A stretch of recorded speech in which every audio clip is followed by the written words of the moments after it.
ان کے کرنے کا فضل کس نے دیا؟ خدا نے دیا. تو جو راست بازی کے کام ہم نے بھی کیے ہیں نا کلام کے مطابق، خدا نے ہمارے کرنے کے لیے وہ شروع سے تیار کیے ہوئے تھے. تو یہ بھی خدا کا فضل ہے اگر ہم راست بازی کے کام مسیح میں ہوتے ہوئے کرتے ہیں. اور اس کو چمکدار اور صاف مہین کتانی کپڑا پہننے کا اختیار دیا گیا، کیونکہ مہین کتانی کپڑے سے مقدس لوگوں کی راست بازی کے کام مراد ہے. یعنی کلیسیا ریڈی ہے، کلیسیا تیار ہے. اور جو بھی ہم تھوڑی دیر پہلے بھی بات کر رہے تھے کہ مقدسین کا جو خداوند کے حضور میں پیش کیے جائیں گے، جو کلام ہمیں بتاتا ہے جس میں لوگوں کو اجر دیا جائے گا، وہ کام اب ہو چکا ہے. وہ کام زمین پر آنے سے پہلے ہو چکا ہے، لوگوں کو اجر دیا جا چکا ہے. اب کلیسیا یعنی ایمانداروں کو، جو ایمانداروں کی قیامت ہے، تو اب کلیسیا بالکل ریڈی ہے. کلیسیا بالکل ریڈی ہے، تیار ہے. اب ضیافت کے لیے کلیسیا بالکل تیار ہے. اب آگے دیکھیں.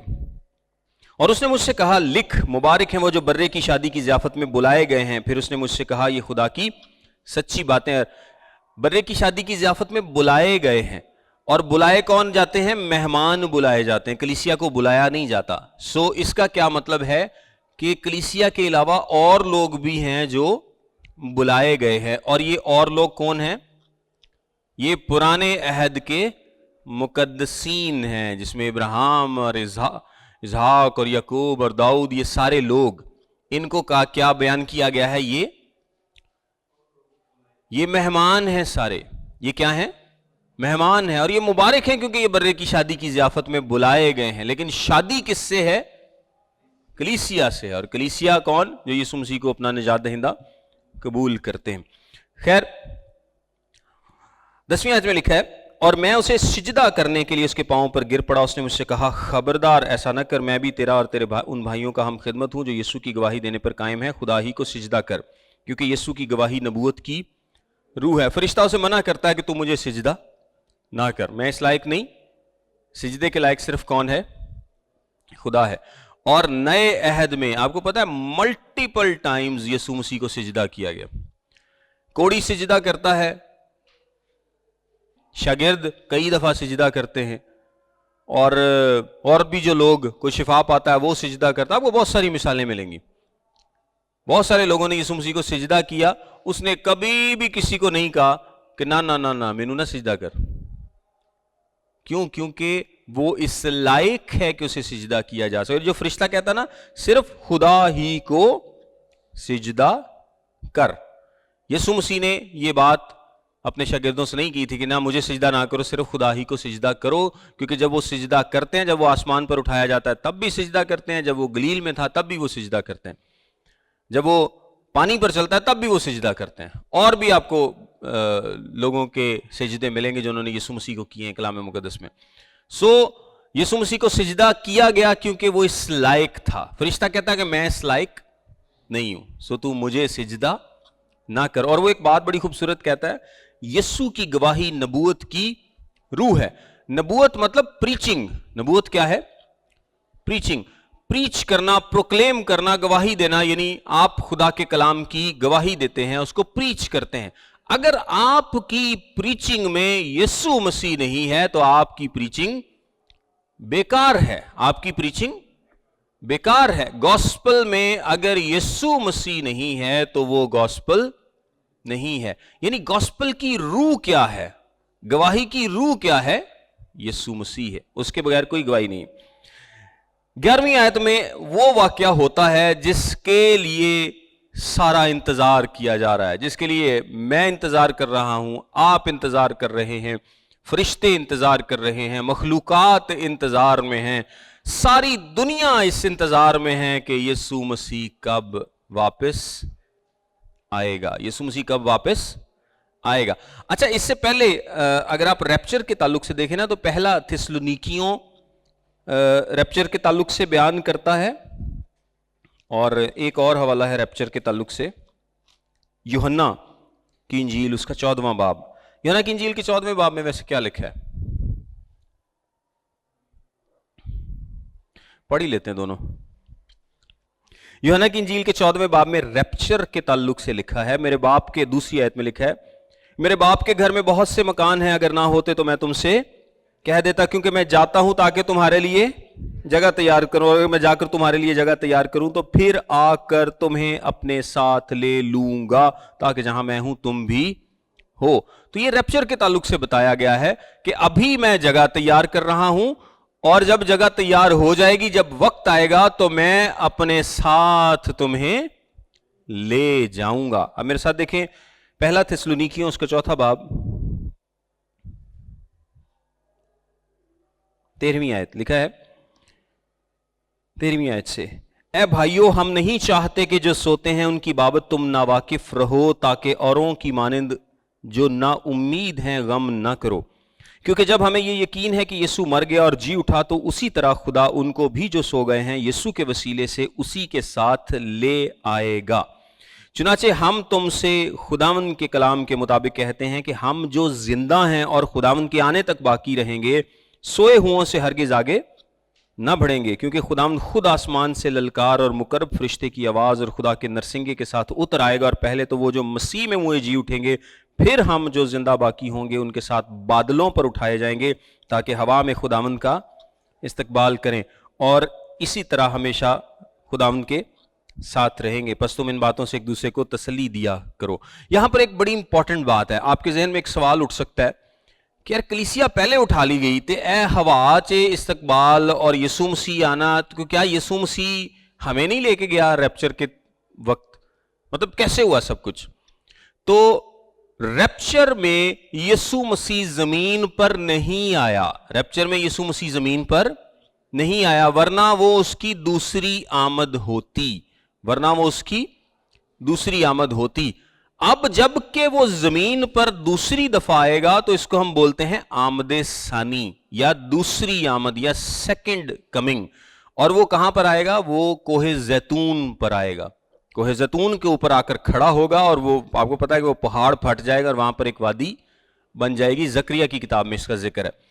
تو یسوع مسیح ریپچر میں زمین پر نہیں آیا، بلکہ ہم ہوا میں اڑ کر اس کا استقبال کرتے ہیں، ہوا سے اسی اتے چلے گئے۔ یعنی یسوع سے ہماری ملاقات کہاں پر ہوئی ہے؟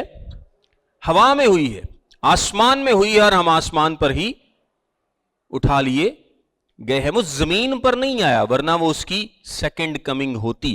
7 سال پہلے کیا ہوا تھا؟ اس واقعے سے 7 سال پہلے، یعنی مصیبت کے آغاز سے پہلے کیا ہوا تھا کہ یسوع مسیح آیا تھا، اس نے جو لوگ اٹھا لیے گئے انہوں نے ہوا میں اس کا استقبال کیا، اور وہ سب کو اپنے ساتھ لے گیا، لیکن وہ زمین پر نہیں آیا۔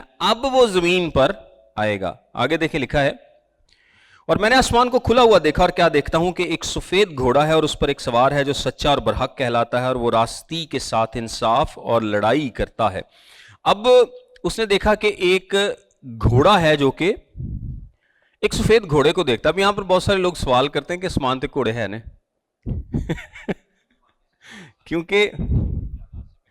کیونکہ جو باقی سوار بھی ہیں نا، ان کا آگے بھی گھوڑوں کا اور بھی ذکر کیا جائے گا۔ تو کیا کوئی ایسے گھوڑے ہیں جو آسمان کی بادشاہی میں موجود ہیں؟ یسوع مسیح کیڑے گھوڑے تے آیا؟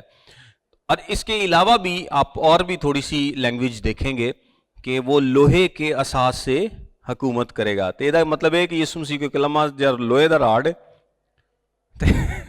وہ ماردا لوکاں نو، کیا اس کا یہ مطلب ہے؟ یا اس کے منہ سے ایک تلوار نکلتی ہے؟ تو کیا یسوع مسیح مطلب جدو آئے گا تو منہ سے ایک تلوار ہوئے گی جڑی اس طرح لوکاں نو مار رہی ہوئے گی؟ تو اس سے آپ کو یہ سمجھنے کی ضرورت ہے کہ کلام مقدس میں بہت ساری باتیں جو ہیں وہ سمبولک ہیں۔ وہ کیا ہے؟ سمبولک ہیں، جو کہ ایک ریئلٹی کی طرف اشارہ کرتی ہیں، یعنی وہ نشان ہیں جو کہ ایک ریئلٹی کی طرف اشارہ کرتے ہیں۔ ریئلٹی ایگزسٹ کرتی ہے، سمبل بھی ایگزسٹ کرتے ہیں، لیکن سمبل ریئلٹی کی طرف اشارہ کر رہے ہیں۔ مطلب یہ ہے کہ گھوڑے کا سوار کیوں یوحنا نے اس طرح سے بیان کیا کہ اس زمانے میں آپ جو جنگ کو فتح کرتا تھا، جنگیں گھوڑوں پر لڑی جاتی تھی رومن دور میں، اور جو فتح یاب ہو کے لوگ آتے تھے وہ گھوڑوں پر بڑی شان و شوکت کے ساتھ آتے تھے۔ اس سے پہلے یسوع مسیح کس پر آیا ہے؟ اس نے کس کی سواری کی ہے؟ گدھے پر سواری کی ہے۔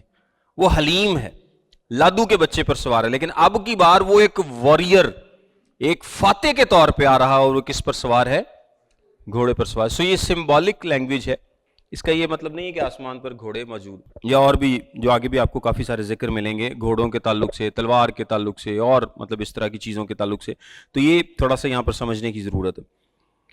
اچھا، اس کا نام سچا اور برحق ہے، جو کہ صرف خدا کا ہو سکتا ہے، اور سچا اور برحق کسی کا نام نہیں ہو سکتا، کوئی ہو ہی نہیں سکتا سچائی. اور وہ راستی کے ساتھ انصاف اور لڑائی کرتا ہے، اور اس کی آنکھیں آگ کے شعلے ہیں، اور اس کے سر پر بہت سے تاج ہیں. اب آنکھیں آگ کے شعلے کیا مطلب؟ آنکھیں آگ کے شعلے ہیں، اس کا یہ مطلب ہے کہ جس طرح آگ چیر دیتی ہے نا ہر چیز کو، اس کی آنکھیں بھی چیر دیتی ہیں. آسان الفاظ میں اس کا یہ مطلب ہے کہ اس کی آنکھوں سے کوئی چیز چھپی نہیں، اس کی آنکھوں سے کوئی چیز چھپی نہیں. وہ انسان کے دل کو بھی جانتا ہے، اس کے دل کے اندر کیا ہے اس کو بھی جانتا ہے، اس کی سوچوں، اس کی رگ رگ سے واقف ہے. اس سے کائنات کی کوئی چیز چھپی نہیں ہے. سو اس کی آنکھیں آگ کے شعلے ہیں، اور اس کے سر پر بہت سے تاج ہیں. اگر آپ اس غور کریں تو اس سے پہلے مخالف مسیح کے سر پہ بھی تاج تھے، اور ڈریگن وہ جو تھا جانور ہے، بیسٹ ہے، اس کے سر پہ تاج ہیں، بادشاہوں کے سر پہ تاج ہیں. لیکن کسی کے سر پہ اب کوئی تاج نہیں ہے. سارے تاج کس کے ہیں؟ یسوع کے ہیں. سارا اختیار اس کا ہے. تاج کس چیز کو ریپرزینٹ کرتا ہے؟ اتھارٹی کو، اختیار کو، رائلٹی کو. یہ تاج کے لیے جو لفظ استعمال ہوا ہے وہ ہے ڈائڈما، جس کا مطلب ہوتا ہے ایسا تاج جو کہ کسی بادشاہ کا ہو. ایک تاج ہوتا ہے اسٹیفنوس، اس کا مطلب ہوتا ہے ایسا تاج جو کہ کسی جو کہ ارن کیا جاتا ہے، جیتا جاتا ہے. مثال کے طور پہ کسی کھلاڑی کو ریس میں اول آنے پہ ایک تاج ملتا ہے تو وہ اسٹیفنوس. یا جو کلیسیا کو تاج ملیں گے یہ وہ والے تاج ہیں جو کسی مقابلے کے بعد پائے جاتے ہیں. لیکن جو رول اور اختیار کو، پوزیشن کو شو کرتا ہے وہ تاج ڈائڈما ہے. یعنی وہ تاج صرف اور صرف کس کے ہیں؟ یسوع مسیح کے ہیں. سارا اختیار کس کا ہے؟ یسوع مسیح کا ہے. اس کے علاوہ کسی کے پاس کوئی اختیار نہیں ہے. اور اس کا ایک نام لکھا ہوا ہے جسے اس کے سوا اور کوئی نہیں جانتا. یعنی اس کا مطلب یہ ہے کہ یعنی یسوع مسیح کو جب وہ دیکھتا ہے تو وہ دیکھتا ہے کہ اس کے اوپر اس کا ایک نام لکھا ہوا ہے، پرہیپس شاید ماتھے پہ. اس کو کوئی نہیں جانتا، اس کو کوئی نہیں جانتا. اس کا یہ مطلب ہے. ویسے ایک اور بھی حوالہ ہے جہاں پر ایک نام کا ذکر کیا گیا ہے، اور وہ میرا خیال ہے مکاشفہ کی کتاب اس کے 3 باب کی 12ویں آیت میں ہے، جہاں پر مقدسین کو ایک ایک نام دیا گیا جس کو کوئی نہیں جانتا. اچھا، یسوع مسیح کا نام جس کو کوئی نہیں جانتا، اس کا یہ مطلب ہے کہ اس کے ڈیوائن ایٹریبیوٹس کو فلی طور پر جانا نہیں جا سکتا. یعنی ایسا نہیں ہے کہ اس کی یعنی جو اس کی ڈیوینٹی ہے، جو اس کی شخصیت ہے، وہ اتنی بڑی ہے کہ اس کو مکمل طور پر جانا نہیں جا سکتا. آپ سب چیزیں اس کے بارے میں جان نہیں سکتے. یہ اس کی کامن ایک انٹرپریٹیشن کی جاتی ہے. اچھا، اس سے آگے لکھا ہے اور وہ خون کی چھڑکی ہوئی پوشاک پہنے ہیں. خون کی چھڑکی ہوئی پوشاک دونوں مطلب لیے جاتے ہیں. کچھ لوگ کہتے ہیں کہ یہ خون اس کا اپنا خون ہے جو کہ اس نے ہمارے لیے بہایا ہے، اور کچھ لوگ کہتے ہیں کہ نہیں، یہ خون اس کے دشمنوں کا خون ہے کیونکہ اس نے اپنے دشمنوں سے بدلہ لیا ہے. میرے ساتھ ایک حوالہ دیکھیں، بڑا انٹرسٹنگ حوالہ ہے. یسایہ کی کتاب اس کا 63 باب، یسایہ کی کتاب اس کا 63 باب لکھا ہے، یہ کون ہے جو ادوم سے اور سرخ پوشاک پہنے بصرہ سے آتا ہے. خداوند کے بارے میں لکھا ہے، یہ جس کا لباس درخشاں ہے اور اپنی توانائی کی بزرگی سے خرامان ہے. یہ میں ہوں جو صادق القول اور نجات دینے پر قادر ہوں. تیری پوشاک کیوں سرخ ہے؟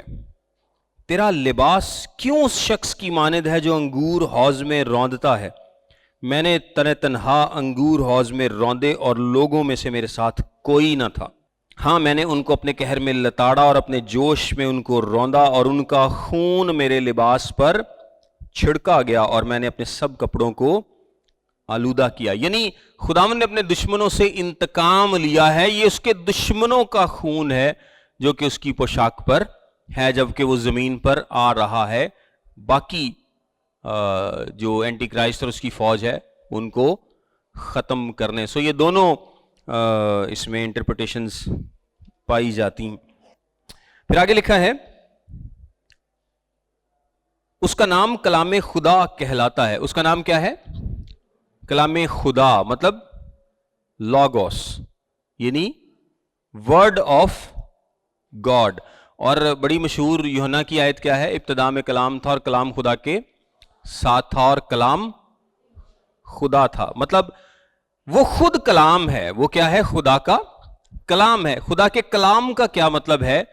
کہ آپ کا جو کلام ہوتا ہے یہ آپ کی شخصیت کا اظہار ہوتا ہے. یعنی خدا کے بارے میں جو کچھ جانا جا سکتا ہے وہ یسوع کے تھرو جانا جا سکتا ہے.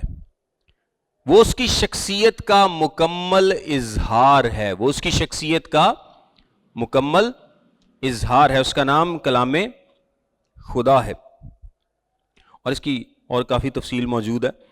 اور آسمان کی فوجیں سفید گھوڑوں پر سوار اور سفید اور مہین کتانی کپڑے پہنے ہوئے اس کے پیچھے پیچھے ہیں. اچھا، یہ جو آسمان کی فوجیں ہیں نا، کچھ لوگ کہتے ہیں یہ فرشتے ہیں، لیکن ایک جو کامن انٹرپریٹیشن اس کی یہ ہے کہ یہ مقدسین ہیں. یہ کون لوگ ہیں؟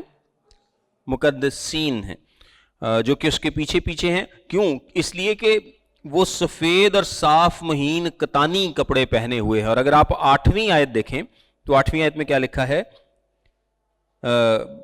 دلہن کے بارے میں؟ اور اس کو چمکدار اور صاف مہین کتانی کپڑا پہننے کا اختیار دیا گیا، کیونکہ مہین کتانی کپڑے سے مقدس لوگوں کی راست بازی کے کام مراد ہیں. سو یہ کون لوگ ہیں؟ یہ مقدسین ہے، یعنی دلہن ہے جو کہ اس کے ساتھ ساتھ ہے. اچھا، یہ یسعیاء 63 باب میں جو لکھا ہے نا کہ میرے ساتھ کوئی نہیں تھا، اس کا یہ مطلب ہے، ابھی میں نے حوالہ پڑھا نا یسعیاء 63 باب کا، تو اس میں ایک 3 آیت میں لکھا ہے میں نے تنہ تنہا انگور حوض میں روندے اور لوگوں میں سے میرے ساتھ کوئی نہ تھا. اس کا یہ مطلب ہے کہ یہ جو کچھ میں نے کیا ہے میں نے اکیلے کیا ہے، میرا ساتھ اس میں کسی نے نہیں دیا. مطلب میرا کوئی ساتھی نہیں ہے اس میں. یہ نہیں ہے کہ مقدسین بھی لڑیں گے، مقدسین نہیں لڑیں گے، مقدسین نہیں لڑیں گے. فتح کون پائے گا؟ خداوند یسوع مسیح فتح پائے گا. ابھی ہم دیکھتے ہیں کہ کیسے. مقدسین لڑائی میں شامل نہیں ہوں گے، ان کے پاس کوئی ہتھیار نہیں ہے، ان کے پاس کوئی ہتھیار نہیں ہے. وہ بس سوار ہیں، گھوڑوں پر سوار ہیں اور ایک خاص لباس میں ہیں. اچھا، آگے لکھا ہے اور قوموں کے مارنے کے لیے اس کے منہ سے ایک تیز تلوار نکلتی ہے. منہ سے تیز تلوار نکلنے کا مطلب کیا ہے؟ منہ سے کیا نکلتا ہے انسان کے؟ کلام. منہ سے کیا نکلتا ہے؟ کلام. یعنی قوموں کو مارنے کے لیے اس کا صرف کہنا کافی ہے، اس کا صرف کلام کرنا کافی ہے. اگر اس کے صرف کلام کرنے سے چیزیں تخلیق ہو سکتی ہیں تو کلام کرنے سے چیزیں فنا بھی ہو سکتی ہیں، چیزیں ختم بھی ہو سکتی ہیں. انجیر کے درخت کی تمثیل آپ کو یاد ہوگی. مثال، جب یسوع مسیح انجیر کے درخت کے پاس سے گزرا تو یسوع مسیح نے کی کیتا؟ صرف اس سے کہا تھا کہ آگے کو تجھ میں پھل نہ لگے، اور وہ اسی دم سوکھ گیا تھا. سو یسوع مسیح کا صرف کہنا کافی ہے. اور آپ دیکھیں کہ المیہ یہ ہے کہ وہ جو اینٹی کرائسٹ اور اس کے سارے لوگ جنگ کے لیے اکٹھے ہیں، اور ان کو پتا ہے کہ وہ کتنا طاقتور ہے. ابلیس کو بھی پتا ہے کہ وہ کتنا طاقتور ہے، اس کے کہنے سے ہی سب کچھ ہو جائے گا، لیکن پھر بھی وہ سارے لوگ اکٹھے ہیں. اور آپ سوچتے ہوں گے کہ یہ لوگ بیوقوف ہیں، لیکن کیا وہ بیوقوف آج اس دنیا میں نہیں ہے کہ اتنا کچھ دیکھنے کے باوجود، اتنا کچھ ہونے کے باوجود، کلام کے باوجود، سب کچھ کے باوجود لوگ توبہ نہیں کرتے؟ انہاں بھی نہیں کرنی جی میں آج نہیں نہ کر دے. اور ساڑھے جو بھی کئی ایسے نے ساری عمر گرجے جاندے نے، یقین کرو بڈھے ہو کے مار جاندے، توبہ نہیں کرتے. جڑے بابے نے، کئی ایسے بابے ہیں نے وہ بڈھے ہو کے مر جاندے نے لیکن توبہ نہیں کرتے. اور غیر اقوام یسوع مسیح کو قبول نہیں کرتے، اس کا مذاق اڑاتے ہیں. تو وہ سارے لوگ بھی ایسے ہی ہیں، انہوں نے ادوں تک یقین نہیں ہونا جن تک انہوں نے مر نہیں جانا. اچھا، پھر لکھا ہے اور وہ لوہے کے اثاثے ان پر حکومت کرے گا، اور قادر مطلق خدا کے سخت غضب کی مے کے حوض میں انگور روندے گا. اور اس کی پوشاک اور ران پر یہ نام لکھا ہوا ہے، بادشاہوں کا بادشاہ اور خداوندوں کا خداوند، یعنی وہ اختیار رکھے گا ان تمام پر. اس تمام جتنے بھی یہ لوگ اکٹھے ہوئے ہیں اب ان کے اوپر اختیار کس کا ہے؟ صرف یسوع کا ہے، اور وہ ان کو ختم کرنے جا رہا ہے. اور اس کے بعد لکھا ہے کہ اس کا نام، اس کی پوشاک اور ران پر یہ نام لکھا ہے، وہ بادشاہوں کا بادشاہ اور خداوندوں کا خداوند. یہ بھی ایک انٹرسٹنگ بات ہے. کچھ لوگ کہتے ہیں کہ نام پوشاک پہ لکھا ہوا ہے، لیکن وہ پوشاک کیونکہ ران سے بھی نیچے جا رہی ہے اس لیے پوشاک اور ران پر یہ اس لیے لکھا گیا ہے. کچھ لوگوں کا خیال ہے کہ اس کے ران کے ساتھ تلوار ہے، اور میں نے آپ کو بتایا کہ سمبولک لینگویج بہت ساری استعمال کی گئی ہے. اس کے اوپر لکھا ہوا ہے، اور کچھ لوگ کہتے ہیں کہ نہیں، ران کے اوپر لکھا ہوا ہے. تو اس میں بہت ساری ڈیفرنٹ انٹرپریٹیشنز پائی جاتی ہیں، لیکن ڈیفینیٹلی ایگزیکٹ نہیں پتا کہ یہ ران پہ لکھا ہوا ہے، اس کپڑے پہ لکھا ہوا ہے، یا پوشاک پہ لکھا ہوا ہے جو کہ نیچے تک جا رہی ہے، یہ کس طرح سے لکھا ہوا ہے. لیکن لکھا ہوا ہے کہ خداوندوں کا خداوند اور بادشاہوں کا بادشاہ، جو کہ اس کے اختیار کو ظاہر کرتا ہے. پھر میں نے ایک اور فرشتے کو آفتاب پر، اور یہ اس کے لیے بھی ہوتا ہے، یعنی نظر آنے کے لیے بھی، پتہ چلنے کے لیے بھی، کیونکہ جو پوشاک والا ہے وہ ہوا سے آگے پیچھے بھی ہو سکتا ہے، ہوا وہ چلتی ہوئی تو تھوڑا بہت، لیکن یہ جو ہے یہ نظر آئے گا. بہت ساری اس میں لاجکس پیش کی جاتی ہیں. پھر میں نے ایک فرشتے کو آفتاب پر کھڑے ہوئے دیکھا، اور اس نے بڑی آواز سے چلا کر آسمان میں کہ سب اڑنے والے پرندوں سے کہا، آؤ خدا کی بڑی ضیافت میں شریک ہونے کے لیے جمع ہو جاؤ، تاکہ تم بادشاہوں کا گوشت اور فوجی سرداروں کا گوشت اور زور آوروں کا گوشت اور گھوڑوں اور ان کے سواروں کا گوشت اور سب آدمیوں کا گوشت کھاؤ، خواہ آزاد ہوں، خواہ غلام، خواہ چھوٹے ہوں، خواہ بڑے. اب ان کا گوشت پرندے اس لیے کھائیں گے کیونکہ ان کے دفن کرنے والا کوئی نہیں ہے. یہ تھے یسوع نے سارے غیر ایماندار مار دینے نے، تو جدوں مار گئے تو ان کو کون دفنائے گا، کون اٹھائے گا؟ ابھی زمین کو ری سیٹ کیا جائے گا، یعنی اس کے بعد زمین کی ایک سیٹنگ ہوگی، اس کے بعد اسی زمین پر 1000 سالہ بادشاہی ہوگی. لیکن اس سے پہلے یہ سارے لوگ جو اکٹھے ہوئے جنگ کرنے کے لیے ان کو، اور وہ فرشتہ کہہ رہا ہے کہ آ جاؤ آ جاؤ، پرندیاں کو کہہ رہا ہے تسی آ جاؤ، تہاڈے لئی بڑی وڈی ضیافت کا انتظام ہونے والا ہے. پھر میں نے اس حیوان اور زمین کے بادشاہ اور ان کی فوجوں کو اس گھوڑے کے سوار اور اس کی فوج سے جنگ کرنے کے لیے اکٹھے دیکھا. اب وہ تو آگے سے ریڈی ہیں، جو مخالف مسیح ہے، جھوٹا نبی ہے، اس کی تمام فوج جو ہے وہ ریڈی ہے کہ برے اور اس کی فوج سے، گھوڑے پر جو سوار ہے اس کی، یعنی یسوع مسیح کی اور اس کی فوج سے لڑیں گے. انہوں ذہن چ ہونا کہ شاید یہ سارے فوجی ساڑھے نال آ کے لڑن گے لیکن یسوع مسیح کی فوج نہیں لڑے گی، اس کا صرف کہنا ہی کافی ہے. اور وہ حیوان اور اس کے ساتھ وہ جھوٹا نبی پکڑا گیا، جس نے اس کے سامنے ایسے نشان دکھائے تھے جن سے اس نے حیوان کی چھاپ لینے والوں اور اس کے بت کی پرستش کرنے والوں کو گمراہ کیا تھا.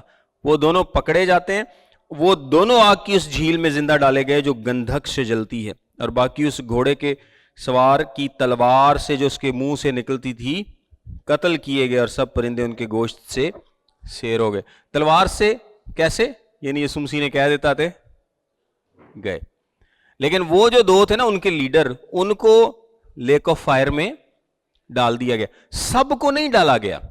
ابھی آپ نے بات یاد رکھنی ہے کہ یہ فائنل ججمنٹ نہیں ہے، یہ فائنل ججمنٹ نہیں ہے. فائنل ججمنٹ کون سی ہے؟ وائٹ تھرون کے سامنے، ایک سفید تخت کے سامنے فائنل ججمنٹ ہوگی، اور وہ کب ہوگی؟ 1000 سال کے بعد ہوگی. ابھی سارے لوگ جہنم میں نہیں ڈالے گئے، وہ بعد کا ایونٹ ہے. یہ جو ججمنٹ ہے یہ صرف ان لوگوں پر ججمنٹ ہے جو کہ اس کے جو غیر ایماندار اس سے جنگ لڑنے کے لیے اکٹھے ہوئے تھے. نہیں، جو ابلیس کی 3 بدرواہ نے لوگوں کو اکٹھا کیا تھا کہ وہ آئیں، اور جب ایک پیالہ الٹایا گیا تھا اور اس کے بعد وہ سارے لوگ اکٹھے ہوتے ہیں جنگ کرنے کے لیے، اور کہا یہ بھی جاتا ہے کہ شاید یہ آپس میں جنگ کرنے کے لیے اکٹھے ہوئے، بعد میں مسیح کے خلاف جنگ کے لیے انہوں نے رخ سیدھا کر لیا کہ نہیں، ایک اور چانس مارتے ہیں کہ شاید ہم اس پر غالب آ سکے. بہرحال بہت ساری میں نے آپ کو بتایا کہ انٹرپریٹیشنز لوگ کرتے ہیں، ڈیفرنٹ خیالات پیش کرتے ہیں، لیکن یہ لوگ سارے غیر ایماندار یہاں پر اکٹھے ہوئے تھے، اور ان کو برے نے اپنے کلام سے ہی ختم کر دیا ہے. اور اب کی بار آپ کو پتا ہے کہ وہ برہ نہیں بلکہ ببر ہے. اس سے جو بالکل نیکسٹ چیپٹر ہے وہ 1000 سالہ بادشاہی کے تعلق سے ہے. اب چونکہ یہ سارے لوگ مارے گئے ہیں، اب 1000 سالہ بادشاہی دنیا میں قائم ہوگی، اور یہ 20واں باب بیان کرتا ہے۔ 20واں، 21واں اور 22واں باب، اس میں جو واقعات ہیں ان کو خداوند نے چاہا تو ہم اگلی کلاس میں کمپلیٹ کریں گے تینوں چیپٹرز کو۔